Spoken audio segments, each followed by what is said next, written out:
Trong bản ní,យើងសង្កេតឃើញថាកំណើនប្រជាជនដែលចូលមករស់នៅក្នុងទីក្រុងមានការកើនឡើងយ៉ាងឆាប់រហ័សចំណែកឯការរចនាទៅលើសំណង់លំនៅឋានក៏មានការវិវត្តពីផ្ទះដែលមានទំហំធំប្រែក្លាយទៅជាសំណង់ដែលមានទំហំតូចៗនិងមានលក្ខណៈប្រមូលផ្ដុំដូចជាបុរីនិងខុនដូជាដើមចំពោះការរចនាទៅលើលំនៅឋានដែលមានទំហំផ្ទៃដីតូចបែបនេះគឺជាចំណោទបញ្ហាមួយដែលស្ថាបត្យករត្រូវការស្វែងរកដំណោះស្រាយដើម្បីសម្រេចបាននូវការរចនាមួយដែលឆ្លើយតបទៅនឹងតម្រូវការនៃការប្រើប្រាស់របស់ម្ចាស់គម្រោង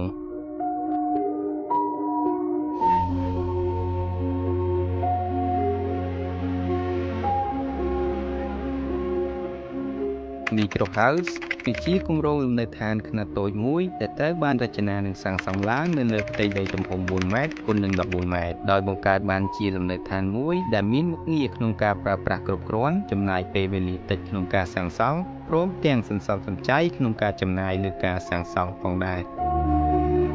ដោយសារផ្ទៃដីដែលត្រូវសិក្សាគម្រោងនេះមានទំហំតូចស្ថាបត្យករបានធ្វើការរចនាអគារនេះឡើងទៅតាមលំនាំនៃរចនាបថបែបតិចនិយមជាមួយនឹងរូបរាងអគារដែលមានទម្រង់បែបធរណីមាត្រសាមញ្ញនិងការប្រើប្រាស់ពណ៌បែបម៉ូណូក្រូមចំពោះការរចនាទម្រង់អគាររួមទាំងការប្រើប្រាស់ពណ៌បែបនេះបានធ្វើឲ្យគម្រោងស្ថាបត្យកម្មមួយនេះមានភាពល្អឥតខ្ចោះក៏ប្លែកពីសំណង់អគារជិតខាងដែលមានស្រាប់ហើយវាក៏នឹងក្លាយទៅជារចនាបថអគារគំរូមួយនៅក្នុងតំបន់នាពេលអនាគតផងដែរ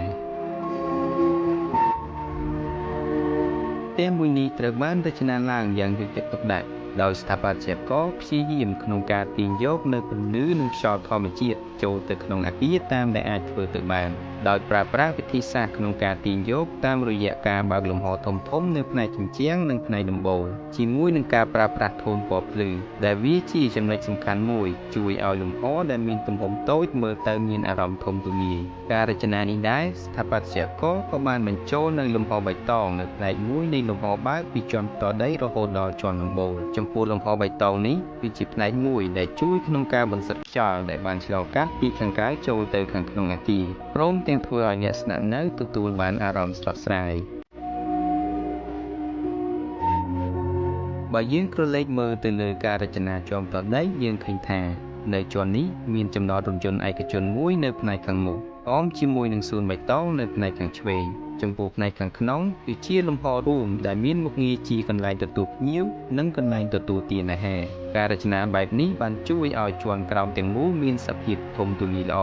រីឯផ្ទះបាយត្រូវបានខណ្ឌតាច់នៅជាប់ជាមួយនឹងលំហបៃតងផ្នែកខាងក្រោយការរចនានេះត្រូវបានគិតគូរយ៉ាងល្អពីបញ្ហាក្លិនដែលធ្វើយ៉ាងណាមិនឲ្យមានផលប៉ះពាល់ជះចូលមកខាងក្នុងបានចំពោះជាន់ទី1ជាលំហឯកជនដែលត្រូវបានរចនាឡើងឲ្យមាន3បន្ទប់គេងក្នុងនោះបន្ទប់គេងមេគ្រួសារត្រូវបានរចនាឡើងនៅផ្នែកខាងក្រោយនៃអគារដើម្បីជៀសវាងពីការរំខានដោយសំឡេងយានយន្តនៅផ្លូវខាងមុខរីឯបន្ទប់គេងកណ្ដាលនៅខាងមុខត្រូវបានរចនាឡើងដោយមានទំនាក់ទំនងផ្ទាល់ជាមួយនឹងលំហបើកពីជាន់ខាងក្រោមដែលវាជាលំហនៃរុក្ខជាតិបៃតងហើយរុក្ខជាតិបៃតងនេះបានដើរតួជារនាំងមួយក្នុងការជួយកាត់បន្ថយសំឡេងរំខានពីខាងក្រៅបានមួយផ្នែកចំពោះជាន់ដំបូលវិញយើងឃើញថាផ្នែកខ្លះត្រូវបានរចនាឡើងពីកញ្ចក់ថ្លាដែលអាចឲ្យពន្លឺធម្មជាតិចាំងចូលមកខាងក្នុងបានគ្រប់គ្រាន់នៅពេលថ្ងៃដែលវាជាផ្នែកមួយក្នុងការជួយសន្សំសំចៃទៅលើការប្រើប្រាស់ភ្លើងបំភ្លឺដែលមិនចាំបាច់